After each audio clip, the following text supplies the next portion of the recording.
We are going live. Are we live? Let me just check on Facebook.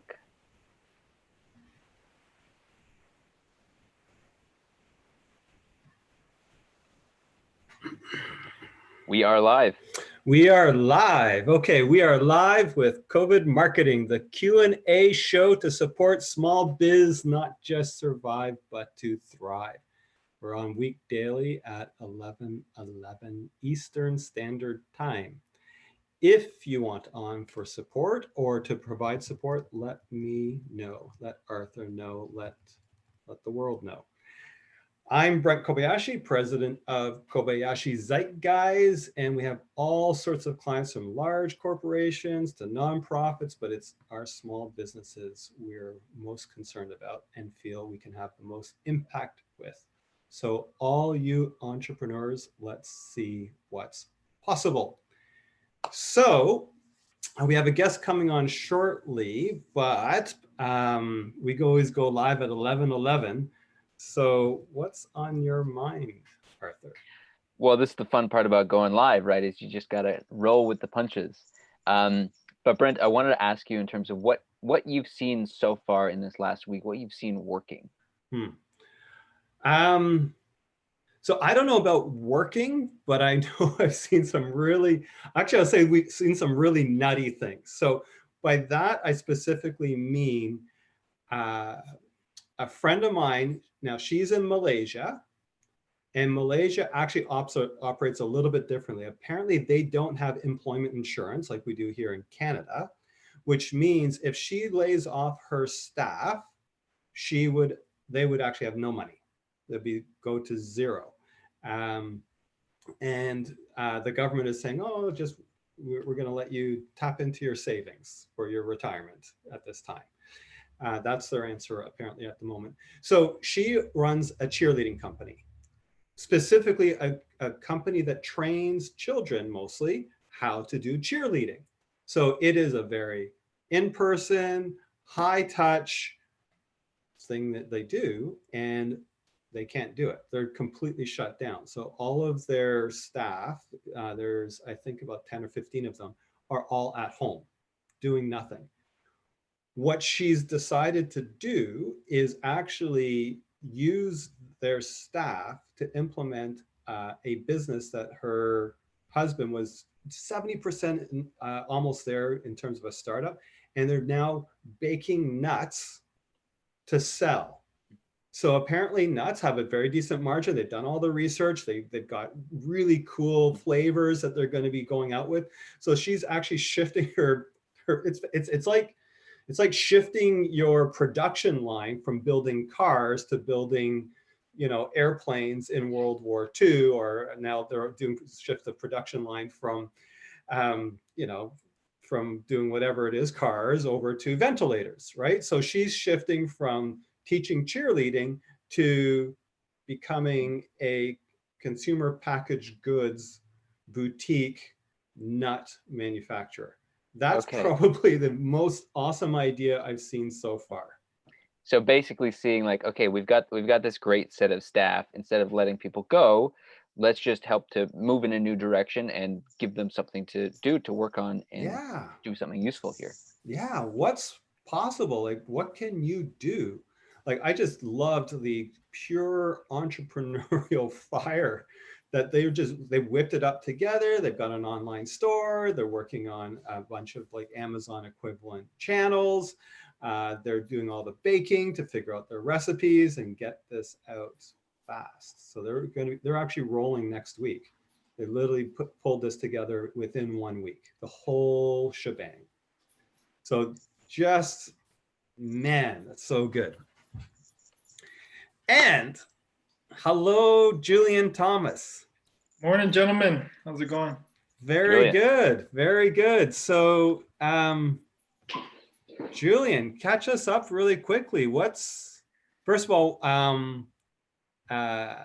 want to connect with you personally. So maybe we'll do that after the show, see how you're doing and all that's happening there. But tell us, what's your business? What's your business right now? Well, right now I'm running these online classes. Gotcha. Online stretching and fascia release classes that I'm hosting. I got one today at 2 p.m. If either of you want to join in, you're welcome to come. It's all about opening up the hips today. Yeah. So yeah, I've been doing that ever since I moved to Montreal. I've been trying to figure out what I'm going to be doing next, creating this new identity, recreating myself. I was getting my resume updated and LinkedIn updated in preparation of actually applying somewhere. And I haven't had a job for, like, I've worked for myself for 5 years now. And then that's when the coronavirus situation just slammed the world. So I moved into hosting my workshops that I was going to do anyway online, and still starting it up. Yeah. So just before this wave hit, Preparation. Your plan was to go for a job, right? To get a job. You've moved to Montreal. You're shifting your life, and that's changed. Yep, I was also planning to host these in person. I was in the process of creating a bit of a presentation about them, and then I was going to send them to different studios around here. And also, I was looking at positions as a general manager, operations manager for different gyms. Yeah. Right. All the gyms are now shut down. Oh yeah. Oh yeah. Yes. So, how's this making you feel? Like, what are you seeing here? Well, it's helped me to complete a lot of tasks that I would have done in the long term in a very short time. And things that I've wanted to do for a long time that I didn't really have a sense of urgency around, or I was just frustrated with the technology side of things. And then because of all this happening, it was just, okay, there's no time to rest. I also have my girlfriend who's in the online business coaching space. So she helped me out with quite a bit of that. And yeah, got a lot of stuff done. So first coaching a class on a Zoom platform myself, got an email list together, hosting on Facebook events, and trying to streamline the process of just getting the awareness out there. So going from Facebook to my business page, to my personal page, Instagram, LinkedIn, and then the email list is getting started up soon. So it's been also creating all the graphics myself in Canva, writing the descriptions, make sure everything's linked, sharing the links between all these ones. Yeah, so it's still a bit clunky, but it's getting a bit more streamlined as I go, because I keep analyzing what are the steps that I'm taking and how can I tighten those up. So Julian, this is what I'm hearing, right? Because we've talked about your online business before, right? And your marketing and doing this sort of thing. And I know you're planning on doing it at some point, and you have done some of it, and I've liked what you've done. I mean, one of the reasons why I'm excited to have you on the show is because you're really awesome. Thank you. Like I've trained with you. I've seen you hold stuff. Actually, I haven't seen you online yet, but I've seen you hold classes and workshops in person. And you've got a really fantastic and giving presence. And you're also very articulate and able to communicate what you are doing and what can really support the person, right? And of course, you're ridiculously knowledgeable.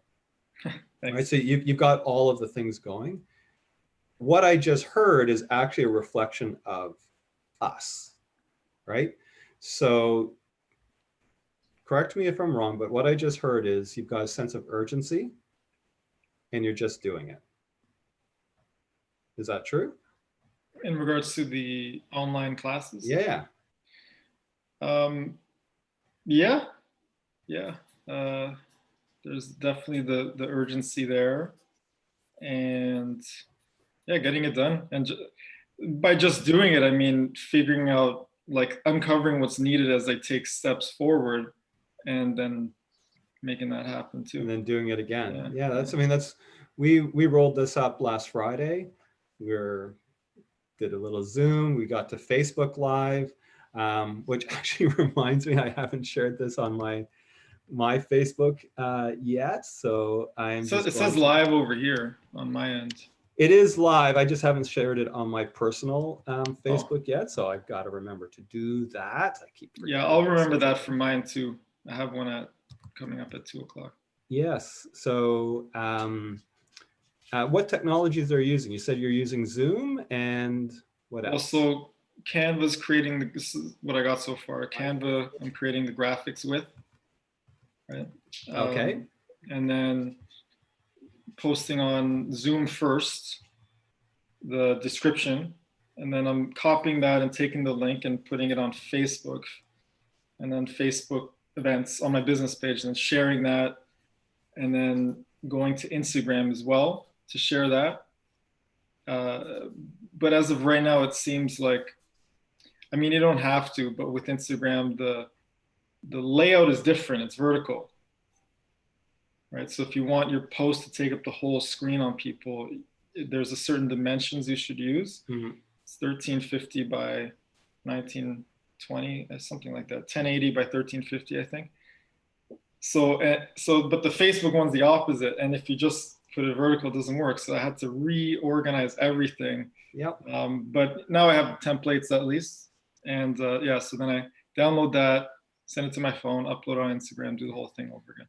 So, I mean, that whole process, that rinse and repeat, that finding the edges that don't quite work, that is all about what this is, right? Yeah. It's every single little I have, nuance. sorry to interrupt, but I've been using a website called Planoly. Planoly. Planoly. It auto posts to Instagram. How do you spell that? Plan and then OLY. Okay. Yeah. So it's free and it auto posts. So actually the part about my phone, that's more to share to the stories. But just on my regular feed, I can do it on Planoly and add hashtags and all that. All free. Okay. Nice. Nice. Yeah, the only thing I'm paying for is Zoom. Yep. Yep. We're actually paying for restream.io as well, which is allowing us right now to stream to YouTube and Facebook at the same time, just because we want to play with it. Zoom's supposed to do that on its own. Not to two channels.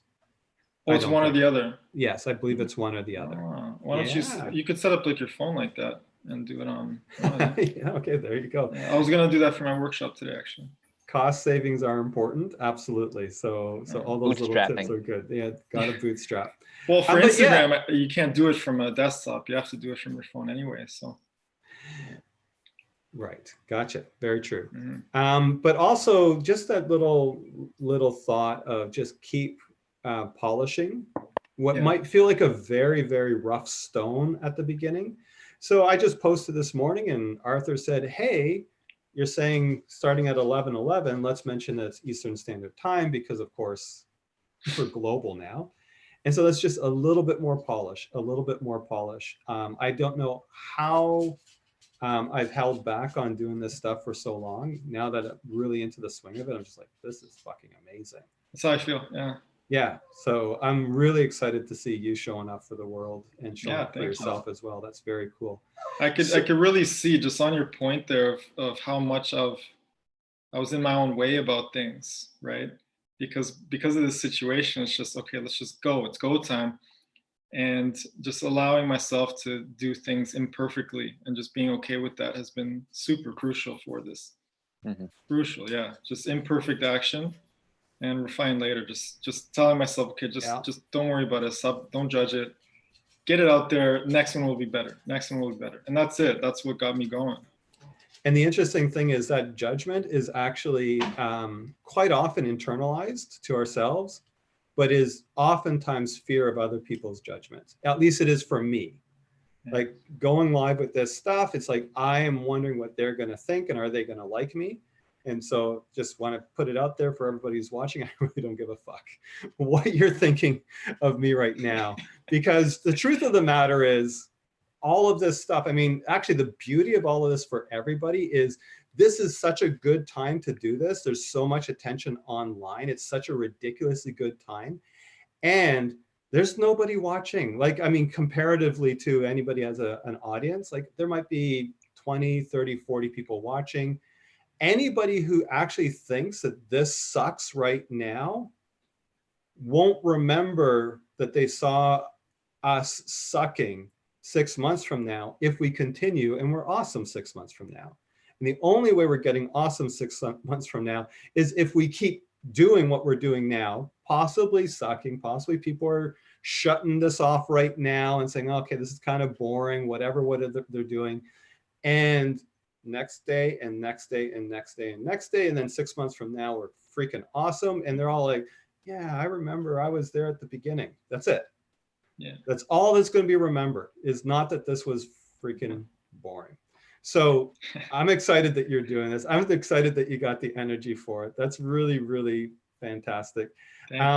What other kind of opportunities are you seeing for you? Where is your mind gone with all of this stuff? Well, working on creating some offers to work with me online, and course. Beauty. Yeah. So that's what I'm leaning towards for the next couple of weeks to move forward with, and also building up the email list. It's something that I have shied away from for a long time because I thought it was too complicated. It felt too complicated for me. But then I was put onto a different email provider, and I was able to put it all together like in an hour. So yeah. What's the email provider? MailerLite. MailerLite. Yeah. L-I-T-E. I was using MailChimp before, and it was just I found it just too confusing for me. Couldn't really get the swing of things, didn't feel super intuitive. And then after going on MailerLite, and that was like a couple of years ago, it might have changed since then, but with MailerLite, I just figured it out. It's very user friendly, in my opinion, and it's free up to like 1,000 people, I think. Okay, you're dropping a lot of good stuff here. So actually, for you, I'm wondering, you still have your Julian Thomas, Facebook, and all those other accounts. This is where they all are. We'll get those from you in a moment. Sure.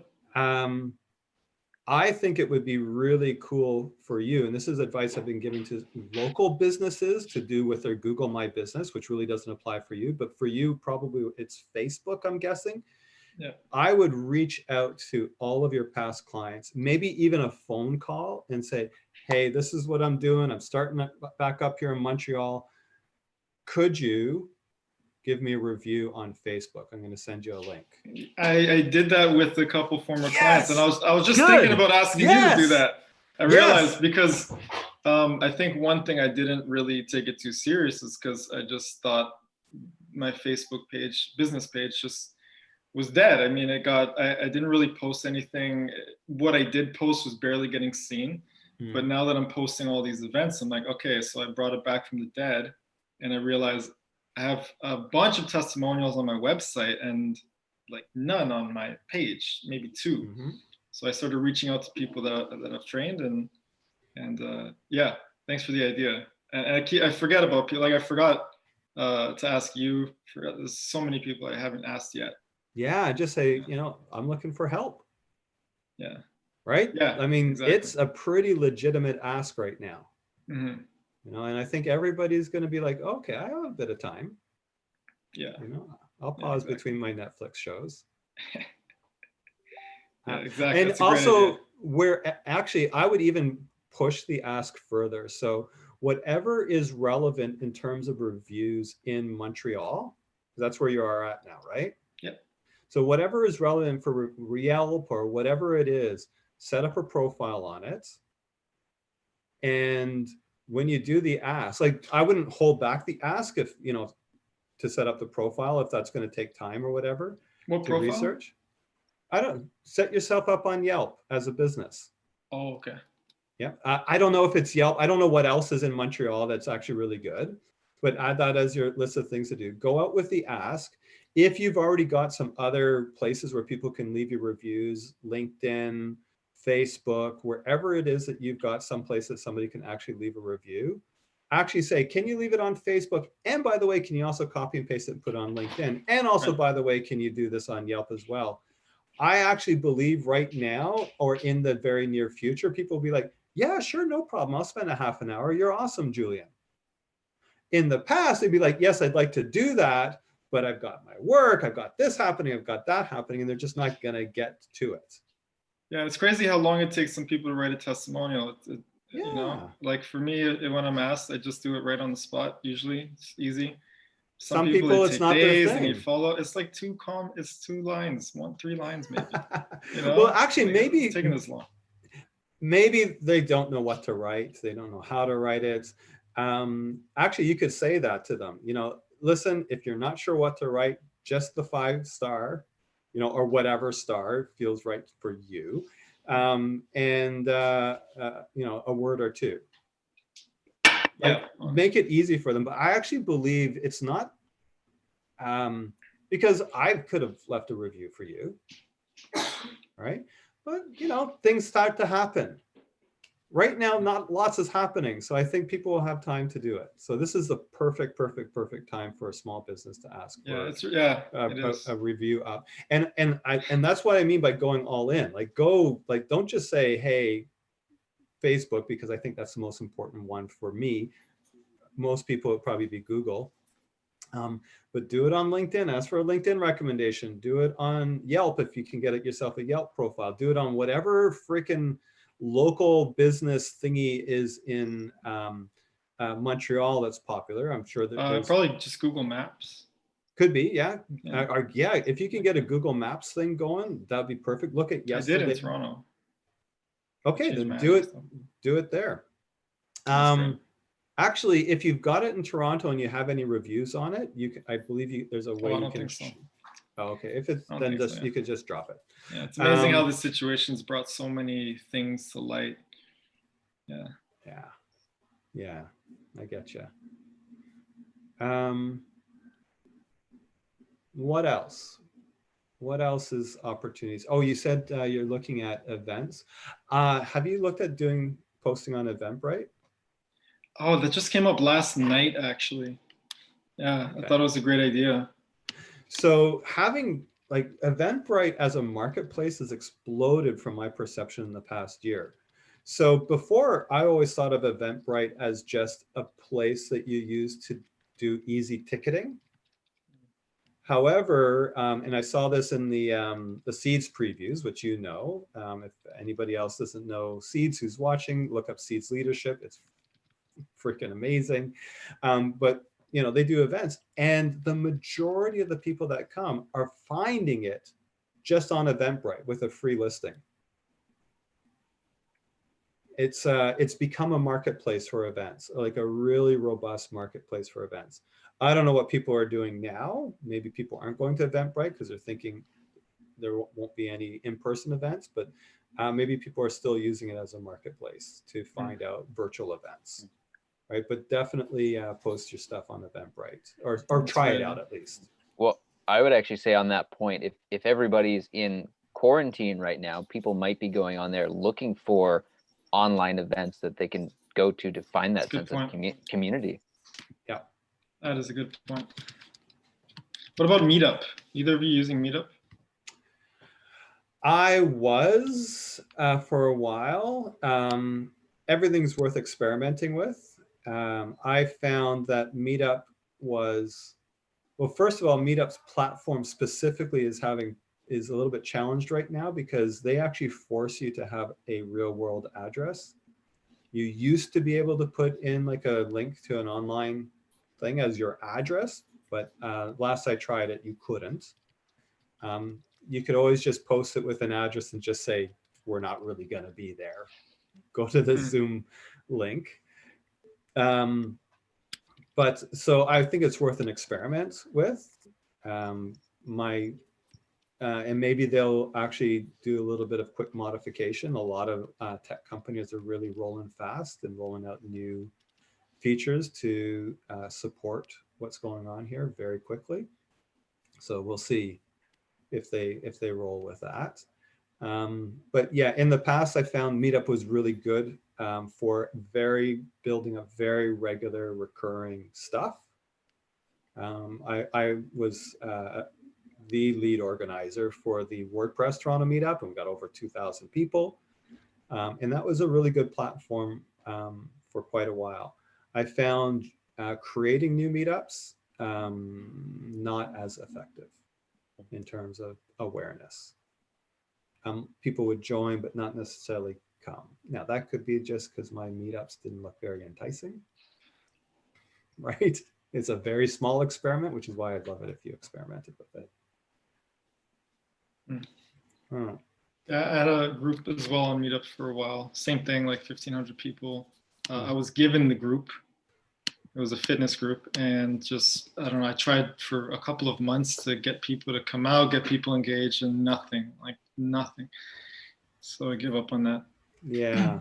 I mean, my general feeling with this and is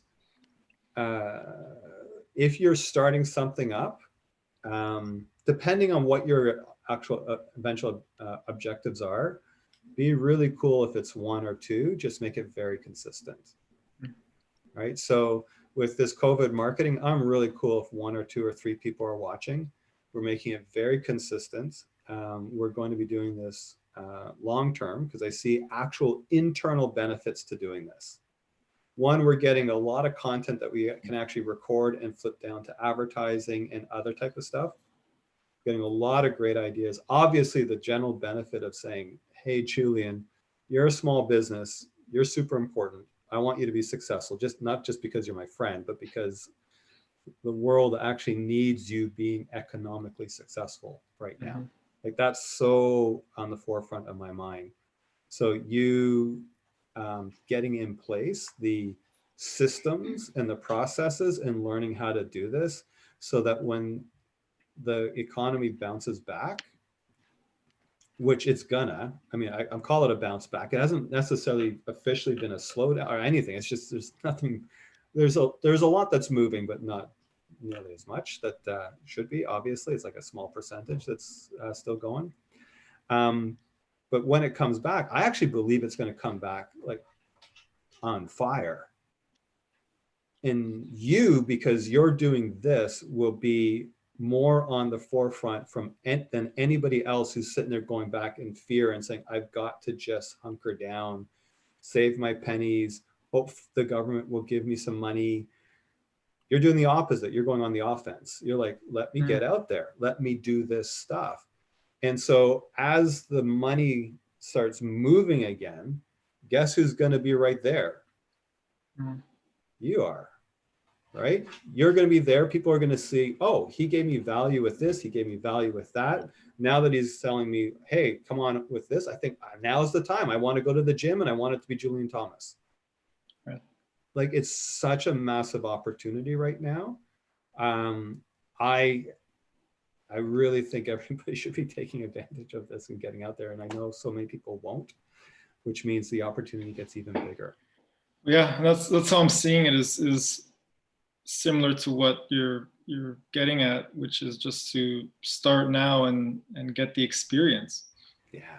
Just start getting up the experience and staying detached from the results in favor of refining your own systems, processes, and being present with that journey. The outcome, I mean, let alone my perception on the huge upswing and the huge ability to get attention and awareness and all of that kind of stuff and paying clients and all that type of stuff. I think there's a massive opportunity at this particular moment for all of that. Just having that opportunity to actually get this sort of thing and all the stuff that you're going to be doing down really, really well, like that's priceless. Right? If this was not happening right now, I would be sitting there making a phone call to do sales, doing operational work at the office, and starting to do a little bit of this, I'm sure. Arthur joined us and he's really supporting us with that. And he's a great motivator and inspiration for me. And so it would be to a certain degree, some of this maybe, right? Probably, but not to this degree. So I would not be moving forward as a human being with all of this stuff nearly as fast. So that one really hits home. Okay, so anything else you want to chat about? Anything that you're struggling with? Anything that's challenging for you right now? Arthur isn't shared him. Well, I had a question for Julian, if I can yeah. jump in here. So what I'm hearing is you've really taken advantage of all the free platforms in terms of you're on Facebook, you're on Instagram, sending out a email newsletter. Have you looked at taking that to the next level and using the paid side of the platforms? So, for example, on Facebook, actually running paid Facebook ads. Is that something you've considered or looked at? I have in the past for what's happening right now, the new project, I guess you can call it. What I was planning to do first is to create a calendar of events. See, and then once I have things that are a bit more robust, I feel like my system is more finely tuned. Then yeah, I was thinking about perhaps going back to paying for things. Yeah, I've done it on both Facebook and Instagram. To varying degrees of success, but I never did it when I had a bunch of offerings. It was always for like one thing or maybe like one series. Mm-hmm. But so that's what I'm working on my own, is to build out all these events, and it's time consuming. But yeah, once I can do that, then I think I'll start really pushing. Okay. Yeah. Now I'm just wondering with your business model, because it sounds like when you're doing it online effectively, you can have clients anywhere, right? Yeah. Okay. Yeah, exactly. Because that is, I guess I'm just thinking with one of the really neat features of the paid advertising side is that you can specify the actual location, like the geography of where you wanted to show it to. Because I know when you post onto Facebook just organically, it goes out to the people following you. They could be anywhere in the world, right? And so this just allows you to specify, okay, just want people in Montreal, let's say, right? Right. Yeah, that's who have people in Montreal who have an interest in fitness or whatever that might be, ages 25 to 45, whatever your perfect demographic is. Yeah, that's definitely a great idea. Definitely want to explore that. So with that, and this is actually an idea that I had a year ago, and 2 years ago, and I experimented with it a little bit. Because you can pay, you can geo-target Facebook and most of the other ad platforms as well, but specifically looking at Facebook, I was wondering how much does it cost for me to advertise in Toronto versus say Utah versus say Bali versus say India or whatever it is. So I actually took a video of mine. It was me in the Hong Kong gondola. There was a strip, like there was a pole down the middle. I thought this looks like a stripper pole. I think it's the same. I did a little strip tease. And so, yes, it was fun. And I actually advertised that video with the accompanying music. This is pre-TikTok days. So it's very TikTok relevant content, like probably. And I advertised it in Utah, in Toronto, in Scandinavia, in all these different places to kind of just see where the best cost per click was, cost per view. And I believe it was Bali and Jamaica. Both, I was actually interested not just in cost, but also who seemed to organically pick it up. And we're really like, this is fantastic.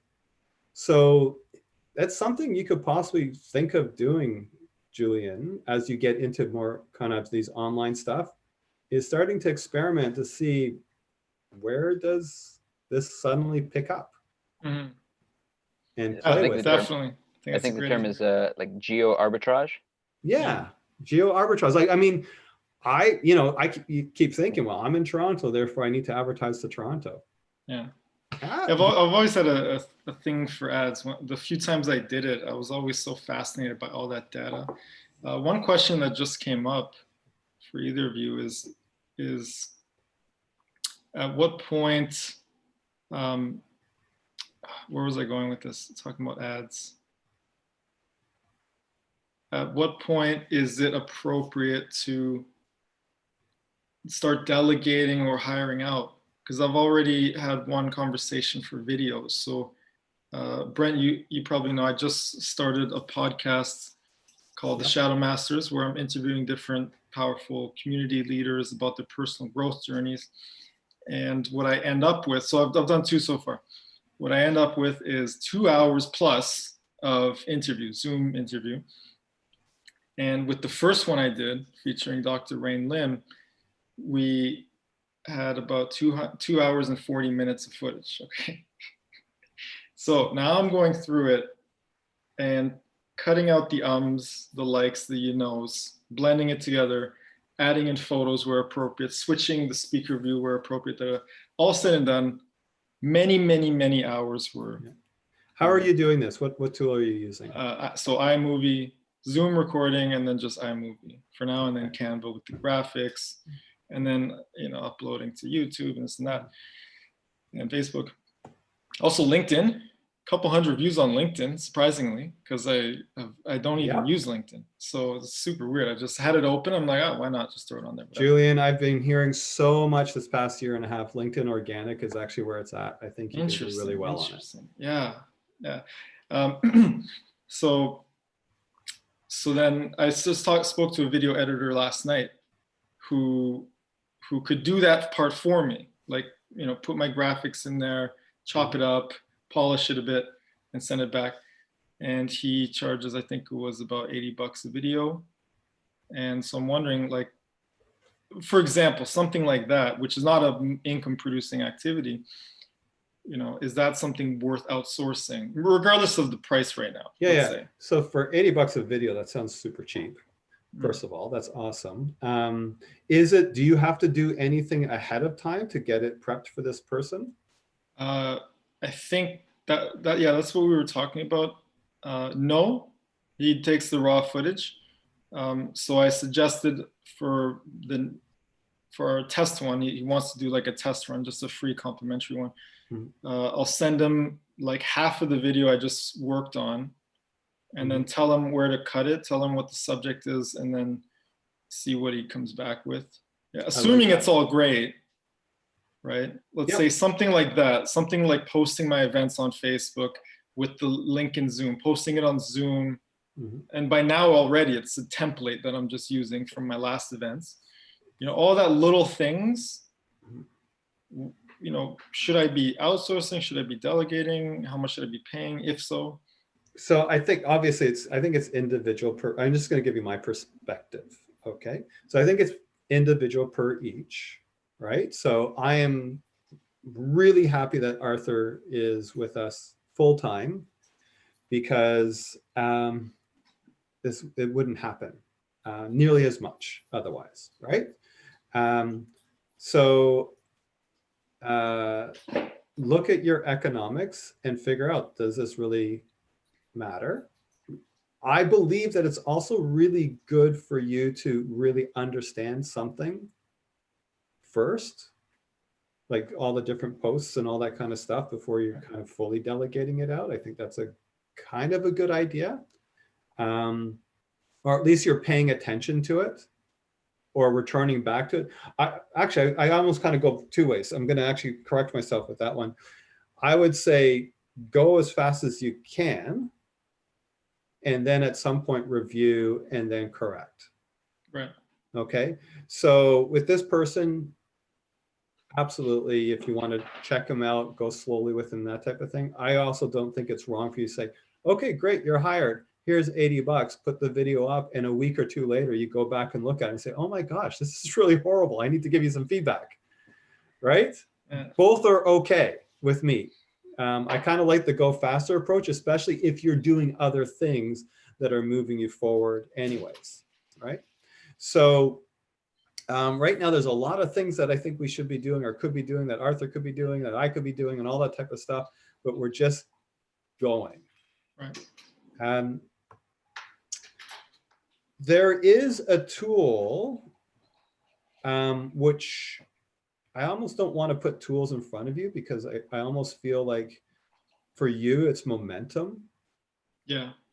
And so if you could be focused on getting people to interview and getting that recording down, and it just got flipped over at $80, great, just go for it. That was my whole point with him, as what I said. I said, I can't have a lot of people I want to interview. I can't be bogged down for 5 to 10 hours. So I would just go ahead and start doing the interviews. I actually think it's interesting for you to do them live, like we're doing, and then edit afterwards. It gives you 2 pieces of content.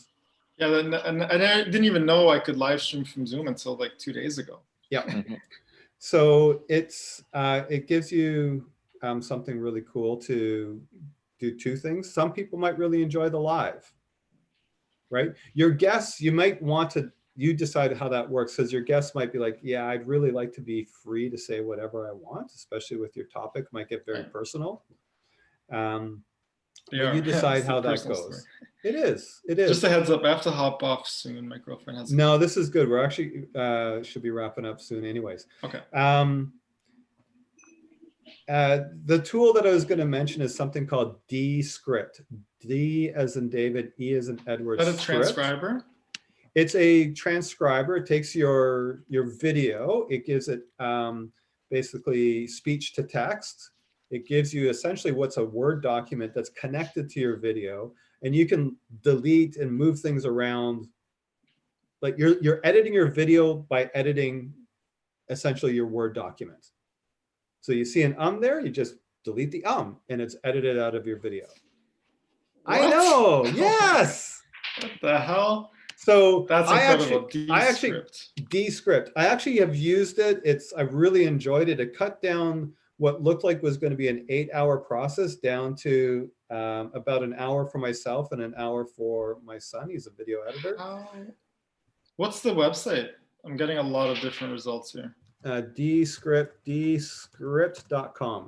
Okay. Yep. I'll throw it in the chat. Script.ca looks like something completely different. Yeah. Oh, I missed the E. And it's actually pretty inexpensive. Wow. I looked at a bunch of them, and there's different ones. This one was the cheapest one. And hold on, you can do this with the video? Yep. Or just the audio? Both. I know. And so what I did was I did this to do like a very quick, like, I want this entire section removed. I want this one moved from here to there. And a few things I just chopped out that made sense for me to chop out at that moment.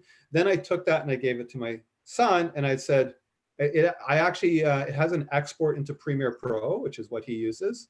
So I exported it into, it has different ones, right? It has all the different professional editing softwares. So I exported it. It exports the video with the edits in an XML thing so that the whole thing is actually contained.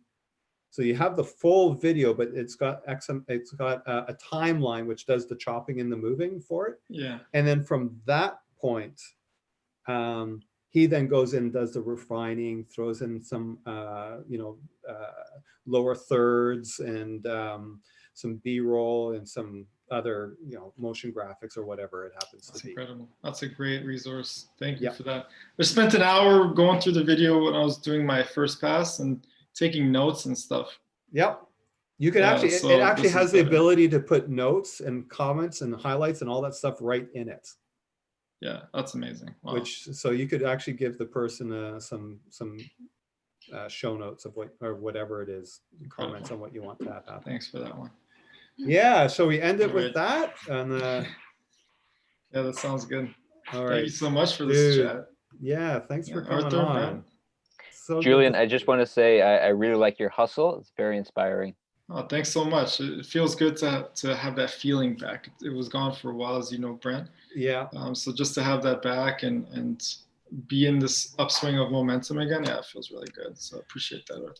God, Julian, I'm going to say it again. I am so happy that the world is going to get to experience your gifts, because you are so good. You are so good.